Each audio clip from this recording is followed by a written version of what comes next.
Buntut kisru donasi 1,5 miliar rupiah antara Agus Salim dengan Novianti Pratiwi kian keruh. Kini terkuak pengakuan Agus terkait dugaan sikap jahat Novi terhadap dirinya hingga diduga memaksa, mengancam dan mengintimidasi Agus untuk mengembalikan uang donasi tersebut ke rekening yayasan milik Novi. Pihak Agus mengaku mengantongi bukti terkait dugaan itu. Sejak Agus mengembalikan uang tersebut, Novi hingga kini tidak pernah lagi menghubungi Agus. Bahkan hingga somasi 3 kali 24 jam yang dilayangkan oleh pihak Agus, Novi pun tidak bergeming. Farah Tabas pun geram dengan sikap Novi yang diduga semena-mena terhadap Agus, sembari menuntut Novi untuk segera mengembalikan semua uang donasi yang menjadi hak Agus. Lantas, seperti apakah dugaan ancaman dan intimidasi dari Novi yang diungkap oleh pihak Agus? Benarkah pengamat hukum Firman Chandra juga menilai uang donasi adalah hak Agus dan bukanlah hak Novi? Pemirsa, bersama Intens Investigasi, kami hadirkan kabar terkini, terpercaya, dan teraktual. Tetapi sebelumnya, jangan lupa untuk like, subscribe, dan juga share channel YouTube ini.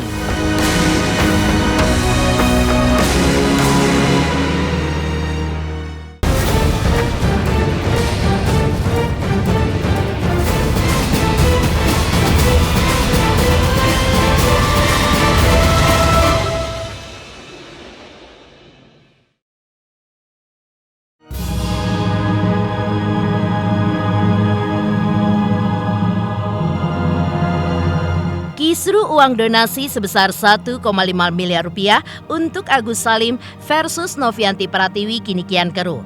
Dalam pernyataan terbarunya kemarin di hadapan awak media, Agus pun mengungkapkan bahwa sampai sekarang ia masih kecewa karena sikap Novi yang dinilainya cukup jahat terhadap dirinya.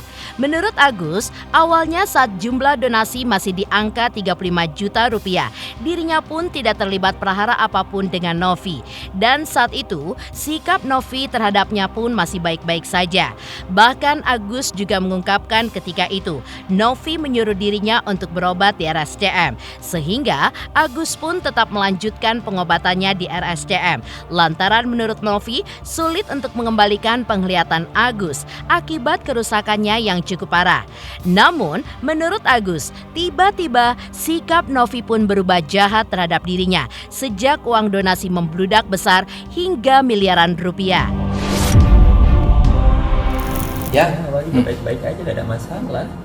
Di awal itu juga pas yang dapat 35 juta itu gak ada masalah. Cuma dia bilang gini sama Agus, Mas Agus, emang mata Mas Agus nih udah nggak bisa mau di dokter mana aja katanya gitu. Ya udah Mas Agus fokus aja ya ke RSCM dulu aja katanya gitu. Kenapa setelah itu udah dapat uang gede bisa menjadi timbul fitnah-fitnah, maksudnya yang kayak ya memberi kesimpulan menjelekan apalah ini kan gitu sih kok bisa jadi sampai ke sana gitu, tiba dapat yang gede kayak gini gitu. Udah pertama itu emang kita baik-baik aja, memang aku nggak wah bener-bener baik banget nih Mbak Novi gitu mau bantuin Agus gitu kan, Agus seneng gitu kan. Mas Agus sabar ya katanya gitu. Terus dia bilang gitu karena kan mata Agus tuh emang udah di inilah 98% lah gitu kan, vonis gitu. Yang di sebelah ini memang nggak bisa sama sekali, tapi kalau yang sebelah sini katanya gitu, tapi harapannya juga kecil gitu. Cuman kata Mbak Novi kayak gitu bilang sama Agus ya, katanya di dokter mana aja pun tetap sama Mas Agus, jawabannya pasti sama katanya gitu, yang pas dapat yang 35 juta itu. Agus Salim juga mengaku semenjak ia mengembalikan uang donasi tersebut ke rekening yayasan milik Novi, sejak itu pula Agus pun tidak pernah lagi dihubungi oleh pihak Novi. Menurut kuasa hukum Agus, sejak itulah janji Novi untuk mengucurkan dana buat pengobatan Agus tidak pernah lagi dicairkan. Karena sejak itu hingga sampai berakhirnya masa somasi 3 kali 24 jam yang diajukan oleh pihak Agus, justru Agus pun belum menerima lagi dana dari Novi untuk berobat yang harusnya dikeluarkan oleh yayasan milik Novi. Kita bawa aja ke ini kemana katanya gitu, pokoknya gitulah gitu, apa cukup ya uangnya segitu gitu. Terus dia rekomendasikan ayo udah kalau gitu ke Jessie katanya gitu, katanya ada dokter yang bisa maksudnya itulah gitu, maksudnya bisa nginiin mata Agus kan. Mungkin waktu pas yang dia lihat di Densu itu kan mata Agus masih nggak terlalu parah lah kan, kalau sekarang kan memang udah parah banget gitu. Kalau itu untuk perawatan sekarang sih kan masih kontrol sih gitu, belum nyampe ke tahap tindakan operasi sih. Di rumah sakit mana Mas Agus? Kalau ini untuk sekarang sih kontrol Rumah sakit TB kemarin rumah sakit nasional ya, RSUP ya? Iya, RSUP Cipto. Cipto artinya pakai dana dari itu yang hasil donasi? Enggak, Atau kan udah enggak? dikembalikan Pak. Kan Novi janjinya akan dikeluarkan jika mau ke rumah sakit mana aja gitu. Enggak sih, kalau Mbak Novi bilang sih khusus ke JC aja sih gitu. Oke. Baik, karena aku nangkepnya gitu Bang, dia ngambil lagi uangnya buat nanti Mas Agus berobat di rumah sakit mana. Nanti Mas Agus tinggal minta dan dibayarin sama dia gitu.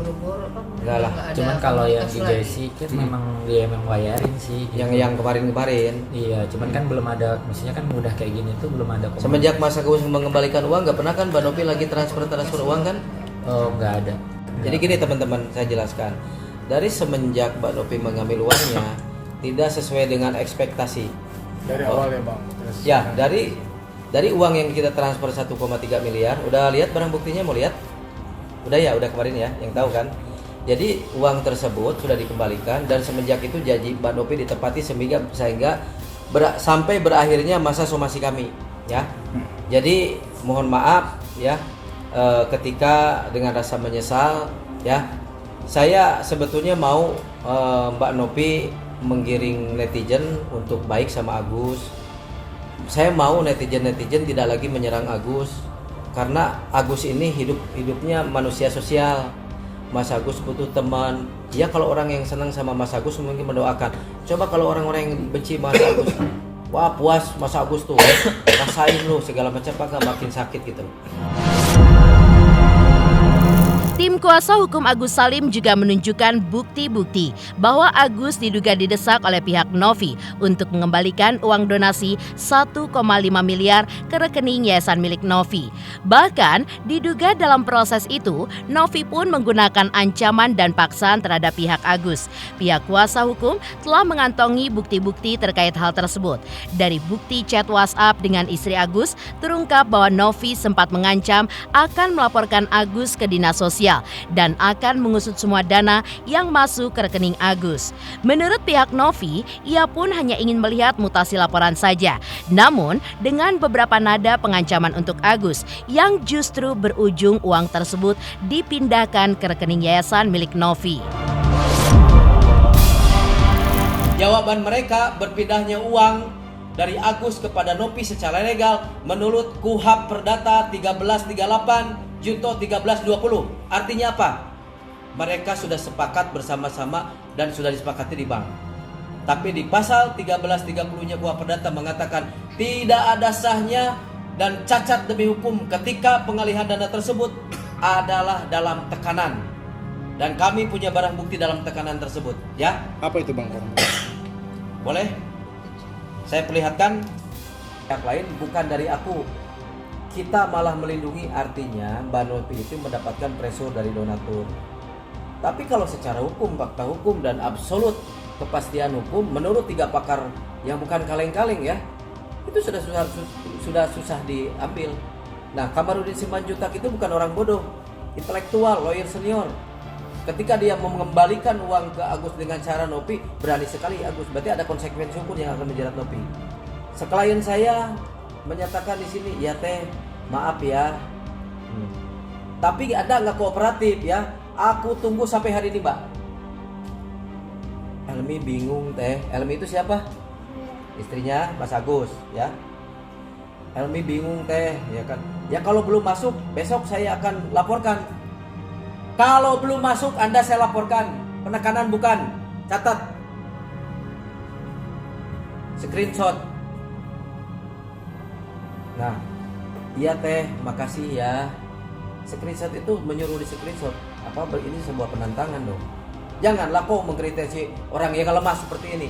Masalah donasi sudah dikembalikan 100%. Sisanya Denny Sumargo yang punya sayang. Denny Sumargo di podcastnya, kalau uang dibalikan kepada Agus maka itu Nopi baik. Kalau Nopi tidak mengembalikan uang, Mas Agus jangan khawatir, uang akan saya ganti. Nopi akan saya sikat, betul nggak Pak? Nopi akan saya sikat. Statement dari Denny Sumargo. Saya lanjutkan, ya. Ya teh, makasih katanya. Oke, kirim pesan ini. Ya mungkin kirim ini ke siapa, ke Wawa atau sebagainya. Ini 2 kali lagi nih. Saya tidak main-main, demi Allah Rasulullah, kata Nopi. Baik teh, ya. Saya nggak mau pertaruhkan nama yayasan saya. Hah? Coba kalian lihat itu, di mana alamatnya yayasannya, ya. Ini belum kita bongkar aja bang, ya. Besoknya lagi, Assalamualaikum Mbak.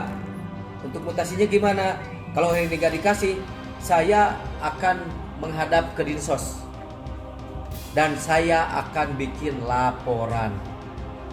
Beliau kan orang yang nggak ngerti apa-apa, mungkin laporannya laporan polisi saja, ya. Nah, kalau hari ini nggak dikasih, saya ke Dinsos ya, Mbak ya, saya bikin laporan ya. Kalau nggak akan main-main, kita usut semuanya. Katanya hanya mau lihat mutasi laporan loh. Nggak dibalas-balas karena mungkin bingung. Ini katanya udah ditanyain. Karena viral kemana-mana. Kalau masih nggak mau ngasih gak apa-apa, kita akan serahkan ke Dinsos. Ini baru kemarin dia bermasalah dengan Dinsos, kirain mau dapat hidayah. Kok sekarang bawa Dinsos? Ini saya tadi telepon sama Kepala Dinas Sosial Tangerang Selatan ya, mengenai kisruh kemarin. Jangan bawa Dinsos di sini. Yayasan itu di bawah izin Kementerian Hukum dan HAM. Dan semua kementerian agama, dunia sosial itu ada kepanjangan untuk yayasan. Tapi jangan menekan orang dengan sesuatu hal yang ini. Yang kami patut duga dari selama Nopi membuat suatu donasi, ini yang paling besar. Dan kami patut menduga ini keinginan, karena yang bisa ngambil uang itu cuma Nopi, bukan rekening bersama. Yang bisa mengambil alih uang itu adalah Nopi, ya, bukan orang lain. Saya mempertanyakan siapa pembinanya, siapa anggota kongresnya, siapa pengawasnya. Coba tanyain. Ini yayasan ini cuma Nopi aja, ya. Dan karyawannya pun sekarang sudah berkomunikasi dengan kami. Ya. Termasuk ada orang 2 tahun bersama Nopi sambil melaporkan, "Bang, itu memang modus Nopi kayak begitu." Itu adalah sebuah paksaan yang kami sampaikan kepada publik, kepada beliau, mengancam mau melaporkan dan lain sebagainya, ya. Kita buka di persidangan ya. Saya nggak mau capek, ya. Farhad Abbas, selaku kuasa hukum Agus Salim dan keluarga, tampak geram dengan pihak Novianti Pratiwi. Menurut Farhad, seharusnya Novi meluruskan sikap Agus jika memang melakukan kekeliruan ataupun kesalahan dan bukan bersikap semena-mena. Novi tidak berhak untuk bersikap semena-mena kepada Agus, apalagi diduga memaksa dan juga mengancam. Farhad yang tidak tega mendengar perlakuan yang diterima Agus membuat hati nuraninya pun bergetar dan membela Agus. Hingga uang 1,5 miliar rupiah di rekening yayasan milik Novi dikembalikan ke tangan Agus karena uang tersebut adalah milik Agus. Farhad pun mengingatkan Novi bahwa ia boleh memperdaya yang lain yang memilih bungkam menghadapi dirinya tapi tidak terhadap Agus. Saya nggak ngelihat Agus ini salah atau benar, saya ngelihat lu nggak boleh nyerang orang yang tak berdaya. Agus ini udah mau bunuh diri. Agus ini panas tinggi, hanya nggak mau masuk rumah sakit aja. Kalau ada terjadi apa-apa sama Agus, misalnya dia harus masuk ruang ICU atau apa, ya mudah-mudahan tidak ya. Itu kesalahan adalah yayasan. Yayasan yang bikin kisah seperti ini. Nggak ada. Hanya alasan mau minta uang, mau ini, gitu-gitu aja. Soal mengolah, kau nggak perlu mengelola uangnya Agus. Ya, yang berhak mengelola itu nih mereka nih, istrinya, bapaknya. Dan Agus ini tidak boros. Dan semua uang itu udah kembali sama Agus, nggak ada lagi masalah. Itu pun uang yang orang Shopee karena memang dia punya itu digede-gedein, dikompor-komporin. Dia aja ngomong sukarela nih istrinya nih, kamu di 300 juta diteror kan? WA-nya apa? Mau dilaporin ke Dinsos ya dek? Kemudian mau dilaporin apa segala macam terkait kan? Iya. Ada kan WA-nya kan? Ada. Kamu merasa terancam nggak? Malu nggak digituin? Iya, kita serba salah. Kalau Ya itu. salah nggak jadi bersalah. Dan walaupun dia juga salah, begitu kita luruskan, lu nggak boleh gitu, nggak boleh sembarangan sama mereka.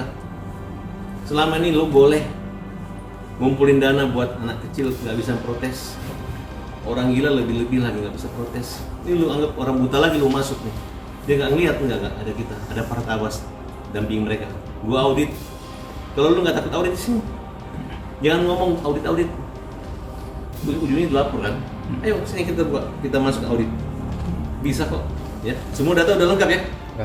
Ya, Mantap. gak usah ngomong. Lu mau berwatak, gua nggak pengaruh. Lu mau pengaruh 100.000 orang petisi sama gua nggak ada pengaruh. Nggak ada yang gelap ya dalam kebenaran. Dan saya nggak akan berhenti untuk membela Agus. Serahkan uangnya kembali sama Agus. Kalau lu nggak serahin, gua laporin. Itu bujuk rayu yang ada, penipuan, penggelapan, ya. Pasalnya ada, kita sudah somasi. Kalau memang hanya dia, nggak akan kita minta. Tapi kalau bukan hanya dia, memang ada, kan dia kan dalilnya apa? Diserahkan sukarela, nggak ada sukarela, lu paksa. Mengejutkan, pengakuan Agus Salim terkait dugaan sikap jahat Novi terhadap dirinya buntut kisru uang donasi 1,5 miliar rupiah. Lantas, apa pula yang membuat pengamat hukum Dr. Firman Chandra mempertanyakan perjanjian tertulis di balik uang donasi 1, miliar milik Agus? Benarkah karena tidak ada perjanjian secara tertulis, Agus pun boleh menggunakan uang donasi untuk keperluan apapun? Selamat untuk Intens Investigasi karena sudah mencapai 3 juta subscribers di YouTube. Sukses selalu and all the best.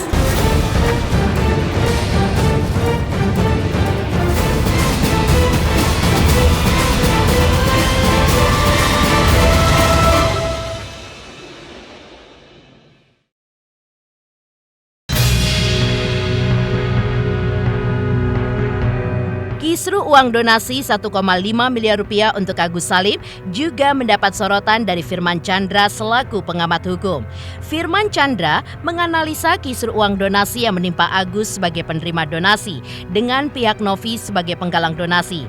Menurutnya, dengan tidak adanya perjanjian tertulis di awal sebelum aksi penggalangan donasi dilakukan, maka tuduhan terhadap Agus Salim yang menyalahgunakan uang donasi sangat kurang tepat. Karena sah-sah saja jika Agus memakai uang donasi untuk berbagai kebutuhan pribadinya dan tidak ada hak Novi untuk menggugat peruntukan uang donasi tersebut oleh Agus. Terkait kasus donasi, sebenarnya payung hukumnya itu ada. Indonesia itu ada undang-undang terkait dengan pengkumpulan sumbangan atau undian. Itu di tahun 61 itu sudah ada undang-undangnya. Kemudian peraturan pemerintahnya muncul di tahun 88 atau tahun 80-an. Cuma permasalahannya kalau sampai ke sana itu ada perizinan dari Kemenkes, Kemensos, Kementerian Sosial, dan harus tertulis. Ini kalau saya amati tidak ada hukum perikatannya antara pemberi donasi dengan penerima donasi. Kalau ada hukum perikatannya, perjanjiannya, itu baru sahih sebagai hukum perikatan sesuai dengan KUHP.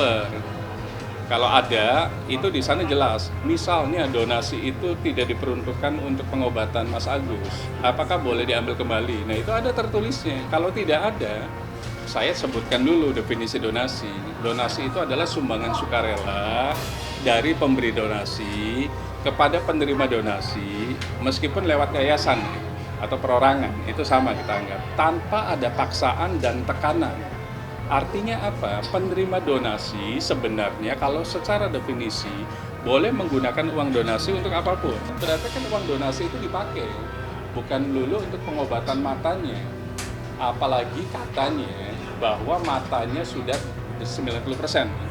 90% tidak bisa diobati. Artinya apa? Berarti uang donasi ini sebenarnya sah untuk diolah oleh Mas Agus dan keluarga. Contoh, Mas Agus pulang kampung, Mas Agus buka warung, kan untuk kehidupannya yang tadinya Mas Agus itu dia sebagai penopang kehidupan keluarga, dengan dia buta, dia nggak bisa lagi untuk menafkahi keluarga. Apa yang terjadi? Berarti Mas Agus harus buka usaha lain, misalnya di kampungnya, di Aceh misalnya. Nah, uang yang sisanya itu digunakan untuk bikin warung, bikin kuliner, atau mungkin usaha yang memang sama. Nah itu definisi donasi. Berarti sebenarnya sah-sah saja. Makanya sekarang ada tertulis nggak sekarang? Ada written nggak? Ada perjanjian nggak dari pemberi donasi kepada penerima donasi? Kalau ada perjanjiannya, di situ kan ada maksud dan tujuan, ada hak dan kewajiban, kemudian ada klausula lagi. Kalau memang tidak digunakan untuk pengobatan, itu harus kembalikan misalnya. Itu bisa. Nah ini kan permasalahannya tidak ada tertulis. Kalau tidak ada tertulis, hanya satu solusinya, diaudit. Sementara itu, menurut Firman Chandra, sebagai praktisi hukum, solusi atas kisru donasi 1,5 miliar rupiah tersebut bisa ditempuh dengan jalan damai dan bukan ke jalur hukum, di mana Novi dan Agus harusnya bertemu dan memilih solusi restoratif justice daripada proses hukum. Pasalnya, tidak ada perjanjian tertulis di balik kisru ini. Apalagi, kisru ini pun berawal dari niat baik Novi terhadap Agus untuk mengumpulkan donasi, namun berujung pada langkah hukum yang dilakukan Agus terhadap Novi. Menurut Firman Chandra, solusi terbaik adalah jalan damai. Lantas, bagaimana faktanya jika Agus mengembalikan uang donasi ke rekening yayasan yang dikelola Novi? Apakah secara terpaksa atau tidak? Hal itu pun hanya diketahui oleh Agus dan juga Novi. Dan juga harus dilihat dari bukti yang ada. Apakah ada pembicaraan sebelumnya? Itu yang saya bilang tadi, sebenarnya nggak harus sampai ke jalur hukum gitu loh. Mereka berdua lebih tepatnya, karena mereka awalnya kan bersama. Uang masuk ini dimulai dari inisiatif Mbak Novi membawa kan Mas Agus kan. Kenapa nggak itu tidak dilihat sebagai makna baik gitu? Mereka berdua saja lah untuk menyelesaikan. Kalaupun ada lawyer, kalau menurut saya akan jadi panjang. Sepanjang itu humanisme nggak masalah gitu loh semestinya. Jadi terkait pencemaran nama baik, nanti Mbak Novi bikin LP lagi terkait penipuan, penggelapan, pencucian uang, jadinya panjang. Nanti LP dibalas LP. Apakah mau dua-duanya jadi tersangka nanti? Kan nggak akan mau gitu loh. Lebih baik damai saja kalau menurut kami. Sebenarnya yang tahu adalah mereka secara verbal. Mas Agus mengembalikan lagi ke rekening yayasan misalnya. Kemudian ada kalimat ini terpaksa, ini tidak terpaksa. Kalau menurut saya sebelum dikembalikan kan ada pembicaraan. Pembicaraannya adalah misalnya tolong dikembalikan karena begini, kemudian dikembalikan. Nah harus dilihat di situ pembicaraannya apa gitu. Apakah tekanan atau keikhlasan. Sebenarnya yang tahu adalah mereka, karena apa ini nggak tertulis. Kalau nggak tertulis kita pun nggak bisa kontrol. Mereka duduk bertiga, diskusi solusinya apa. Kita itu punya namanya restoratif justice, kenapa itu tidak digunakan gitu loh maksudnya. Sehingga mereka yang tadinya akan bertempur di pengadilan itu selesai di situ. Nah itu solusi dari kami sebagai praktis hukum. Karena apa? Kalau misalnya dibenturkan hukum ini sampai panjang, belum nanti ke penuntutan, belum masuk ke pengadilan negeri, belum ke pengadilan banding, belum masuk ke kasasi, belum masuk ke peninjauan kembali dan lain-lain. Mau sampai 6 tahun selesai. Nah itu kan. Jadi kenapa enggak mereka duduk bertiga? Damai itu indah. Selain Firman Chandra sebagai pengamat hukum yang memberikan tanggapannya terkait kisru uang donasi antara Agus Salim dengan Novi. Lantas, seperti apa pula pandangan praktisi hukum lainnya soal donasi 1,5 miliar rupiah yang diterima oleh Agus dari sisi kemanusiaan? Selamat untuk intens investigasi 3 juta subscriber, luar biasa sekali 3 juta. Ya pokoknya semakin sukses lah dan bisa menghadirkan sesuatu yang memang baik untuk diperlihatkan. Oke.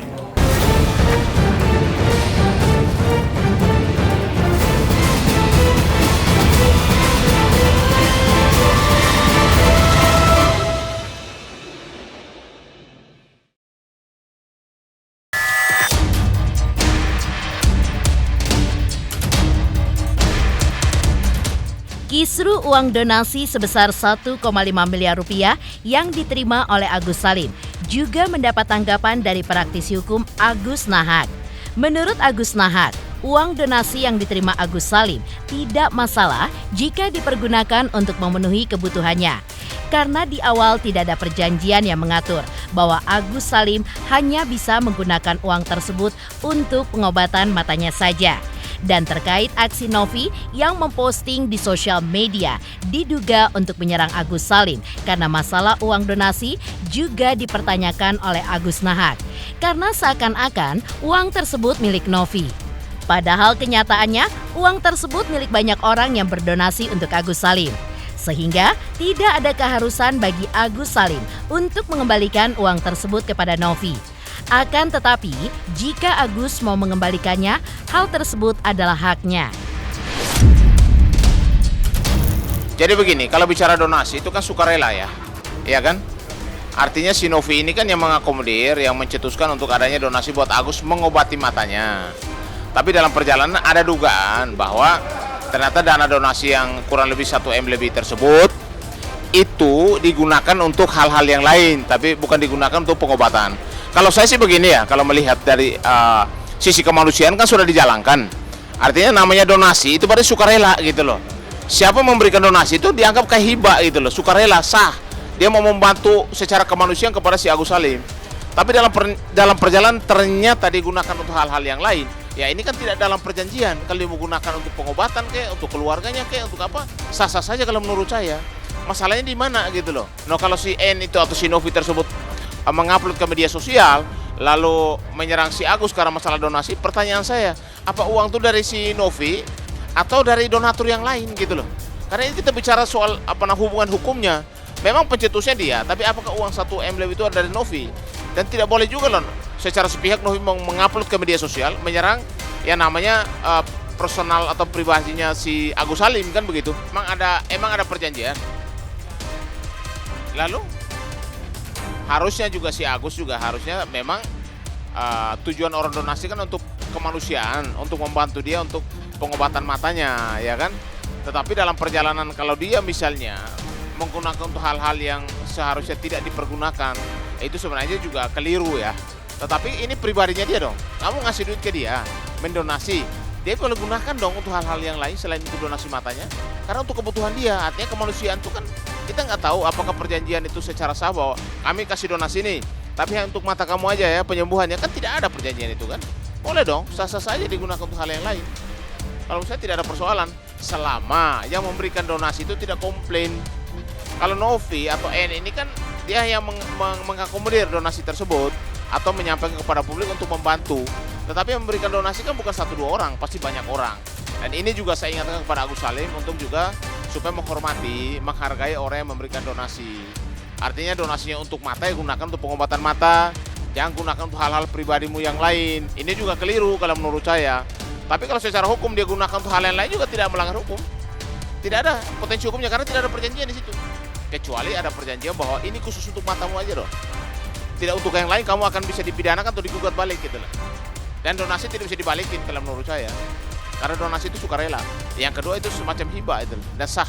Boleh diterima oleh yang bersangkutan karena soal kemanusiaan. Dan tidak mungkin orang sudah kasih minta kembali. Karena aku juga pakai untuk matanya, untuk kegiatan lain, untuk kebutuhan hidupnya kan boleh-boleh saja. Sah-sah saja. Hanya kebutuhannya itu harusnya diperuntukkan untuk hal yang sesuai dengan apa yang disampaikan di publik. Bukan untuk kepentingan pribadi lain yang tidak tersangkut dengan urusan kecelakaan tersebut gitu loh. Iya, kalau menurut saya sebenarnya Agus nggak usah balikin lah. Kenapa harus dibalikin? Tapi kalau memang dia secara sukarela mengembalikan itu ke yayasan, itu haknya dia juga lah. Tidak ada masalah kalau dia mau kembalikan. Mungkin karena tekanan publik dan lain sebagainya. Tapi kalau secara hukum kalau dia menggunakan uang tersebut untuk kebutuhan pengobatan matanya, untuk kepentingan kebutuhan hidupnya, saya rasa tidak ada persoalan karena tidak ada perjanjian di situ gitu loh. Digunakan untuk apa?